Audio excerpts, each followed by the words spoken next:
कृष्णाय वासुदेवाय हरे परमात्मने प्रणतक्लेशनाशाय गोविन्दाय नमो नमः।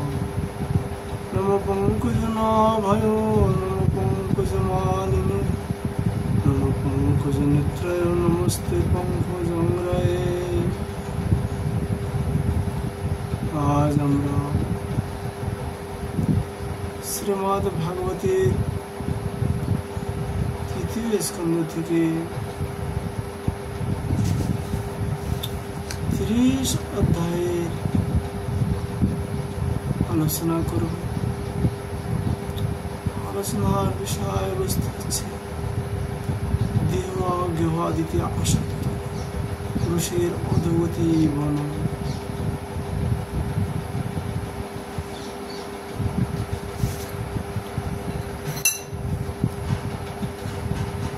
कपिलोवाच तस्सैतस्सो जनुनं नायं विदुर्विक्रमं काल्यमानोऽपि बलिनोद्वयोरिवं घनावली। भगवान कपिलदेव बोलें, हे माता, वायु तारित মেঘ সমূহ যেমন বায়ুর বেগ বুঝতে পারে না,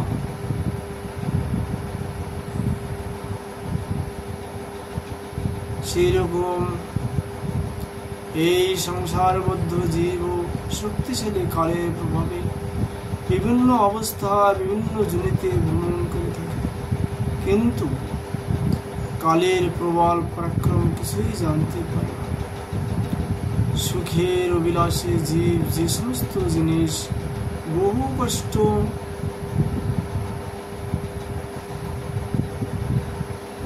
কষ্টে সংগ্রহ করে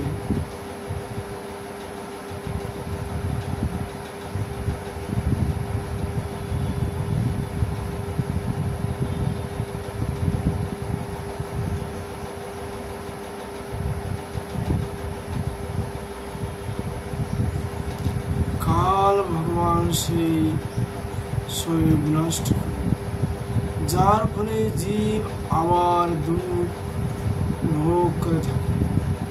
এর কারণ হলো মন্দ বুদ্ধি জীব নিজের এই নশ্বর দেহ এবং তার সম্পর্কিত গৃহ ক্ষেত্র এবং ধন সম্পত্তিকে মোহবস্তু চিরস্থায়ী বলে মনে করে।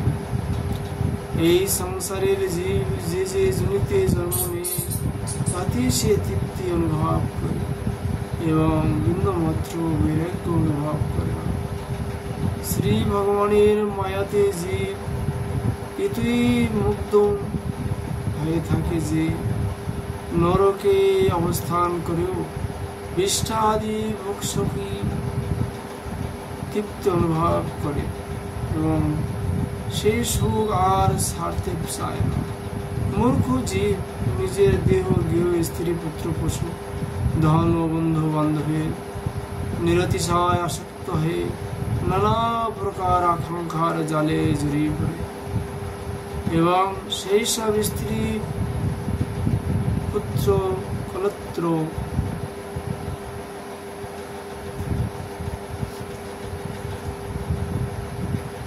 এবং ধন সম্পত্তি পেয়ে নিজেকে অত্যন্ত ভাগ্যবান বলে মনে করে। এসব পুরুষদের ভরণ পোষণের চিন্তায় তার সর্বঙ্গ দগ্ধ হতে থাকে। তবু দুর্বাসনা দূষিত হৃদয় এদের জন্য কর্তব্য কিছু বিচার না করে নানা প্রকার পাপ আচরণ প্রবৃত্ত হয়।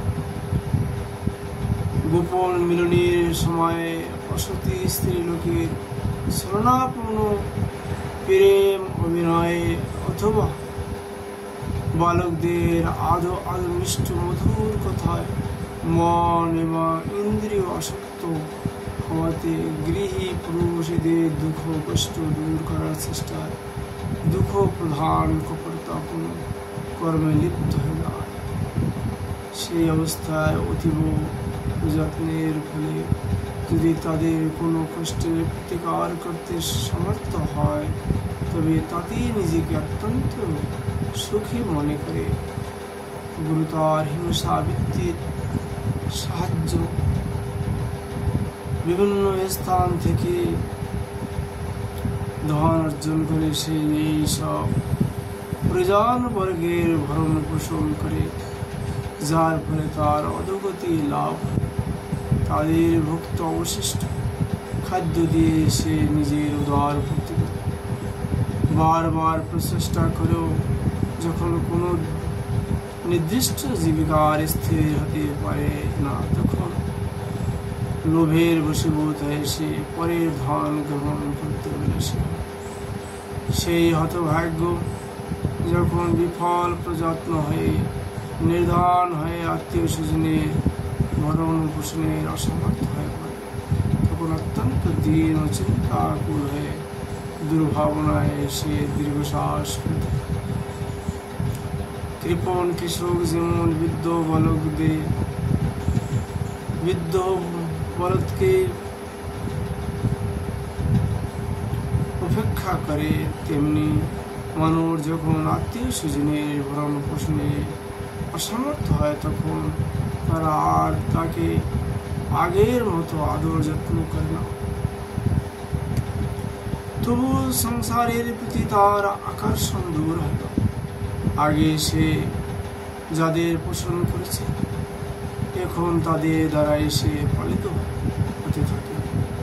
বার্ধক্যের প্রভাবে তার রূপ লাবণ্য নষ্ট হয়ে যায়, শরীর রোগাক্রান্ত হয়, পরিপাক শক্তি কমে যায়, সামান্য খাবারও খেতে পারে না, কর্মক্ষমতা কমে আসে, মৃত্যু পথযাত্রী হয়ে সে ঘরে পড়ে থাকে। স্ত্রী পুত্র আদির অতি অবজ্ঞা সহকারে যা খেতে দেয়, কুকুরের মতো সেই প্রাধান্য ভোজন করে কোনো রকমই বেঁচে থাকে। মৃত্যুর নিকটবর্তী হলে বায়ুর উৎক্রমণের ফলে তার চক্ষু তারকা বহির্গত প্রায় হয়, শিরা সমূহ কফির দ্বারা রুদ্ধ হয়ে যায়, শ্বাস গ্রহণ ও কাশির সময় অত্যন্ত কষ্ট শুরু হয় এবং কফ বৃদ্ধি হতে গলার মধ্যে ঘর ঘর শব্দ হতে থাকে।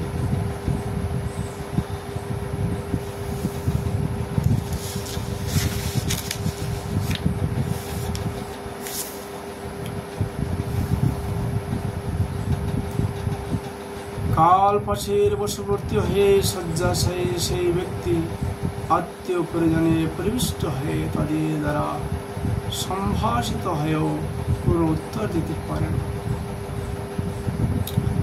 এইভাবে যে ব্যক্তি ইন্দ্র সংযম না করে শুধু পুষ্যবর্গের প্রতিপালনেই ব্যস্ত থাকে, সে কুন্দন হ্রদ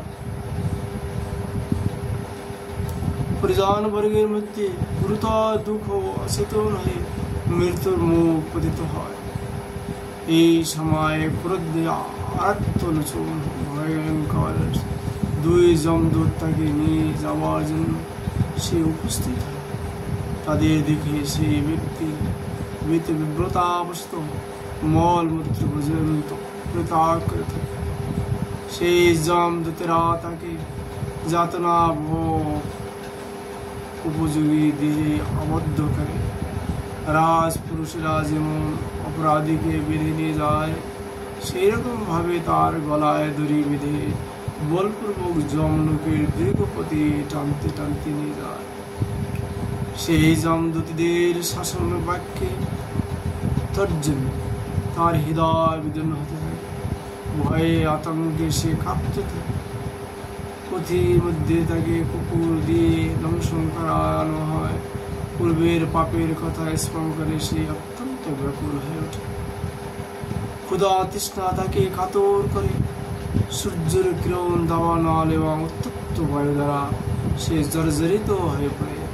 এই অবস্থায় বিশ্রাম স্থান শূন্য এবং জল শূন্য সেই লুপ্ত বালুকাময় পথে চলতে অসমর্থ হলেও যমদূতদের দ্বারা পিঠে তীব্র কষাঘাত পীড়িত হয়ে অত্যন্ত কষ্টে সে চলতে বাধ্য হয়। চলতে চলতে সে প্রশ্রান্ত হয়ে পড়ে যায়, মূর্ছিত হয়ে যায়। তারপর জ্ঞান ফিরিলে আবার চলতে হয়।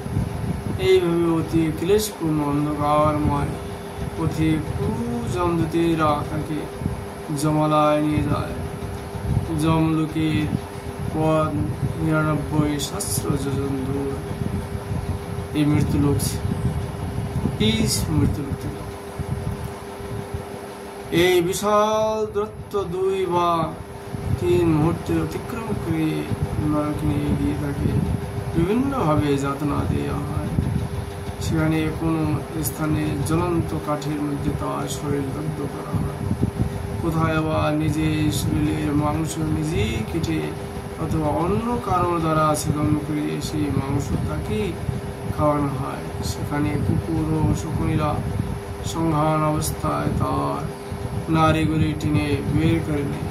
সাপ, বিছা, ডাঁশ প্রভৃতি দংশনকারী প্রাণী দ্বারা তাকে নানা রকম ভাবে কষ্ট দেওয়া হয়। ওই ব্যক্তির শরীরের অঙ্গ প্রত্যঙ্গটি কেটে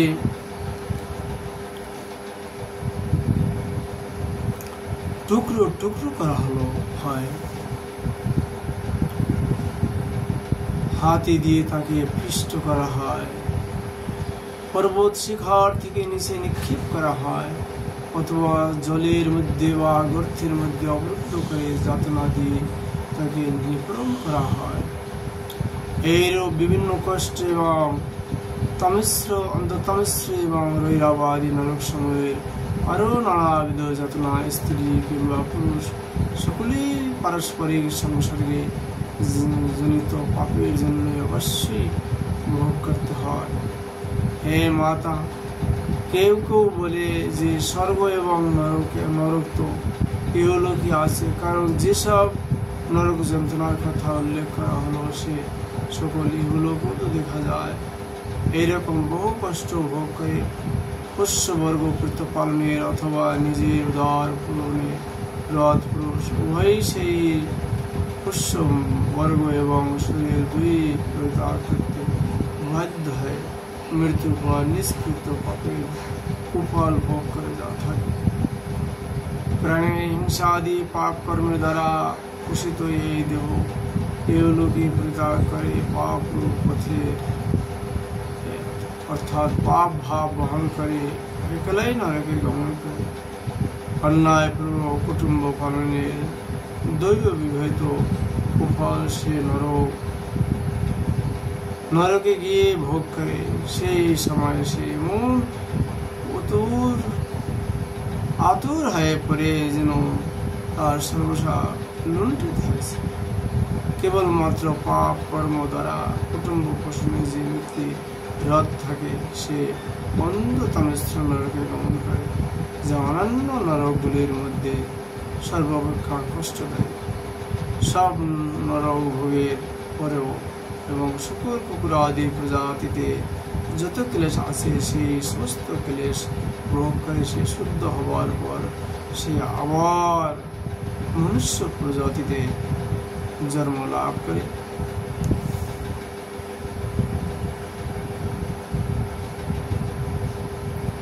যদি আপনারা এই নরক ভোগ থেকে বাঁচার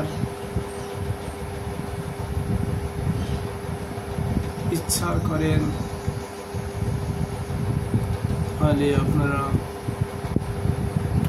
নিরন্তর হরে কৃষ্ণ কৃষ্ণ কৃষ্ণ হরে হরে, হরে রাম রাম রাম হরে হরে এই মন্ত্রটি সদা সর্বদা জপ করতে থাকবেন এবং যাহাতে কোনো প্রকার অপরাধ না হয় তার দিকে লক্ষ্য রাখবেন।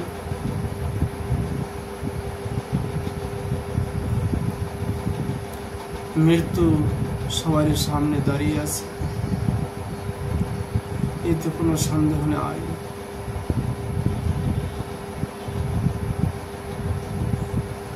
পুনরপি জননম পুনরপি মরণম পুনরপি জননী জঠরে শরণম। এই জন্ম মৃত্যুর চক্কর থেকে যদি আপনারা বাঁচার ইচ্ছা করেন তাহলে সময় পেলে গঙ্গাজি স্নান করতে পারবেন, গঙ্গা নদীতে স্নান করবেন এবং এসে আরও সময় পেলে বৃন্দাবন ধাম আদি পবিত্র তীর্থে যাবেন, সেখানে গিয়ে যমুনায় স্নান, গোবিন্দ গোপীনাথ মদন মোহন আদি ঠাকুরকে দর্শন করবেন। গিরিরাজ গোবর্ধন মহারাজ তাকে প্রদক্ষিণ করবেন অর্থাৎ পরিক্রমা করবেন। রাধা কুণ্ড কৃষ্ণ কুণ্ডে স্নান করবেন। बरसाना नंदगाम आदि गोकुल महावान जन्म स्थान मथुरा आदि दर्शन करबे। अनेक अनेक पाप नष्ट हो जाए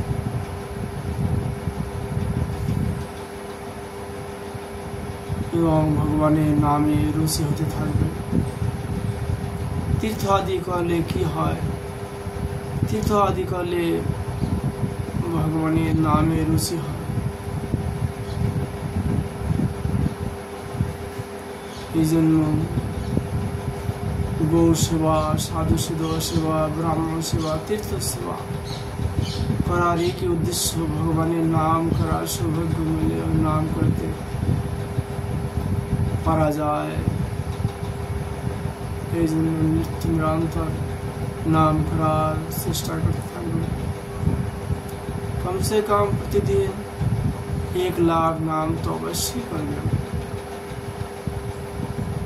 प्रथम একটু কঠিন হয়ে দাঁড়ায়, দেখবেন কিছুদিন পরে সহজ হয়ে যাবে।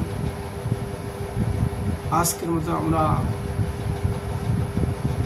তৃতীয় স্কন্ধে 30 অধ্যায়ে বিশ্রাম করছি। राधे राधे।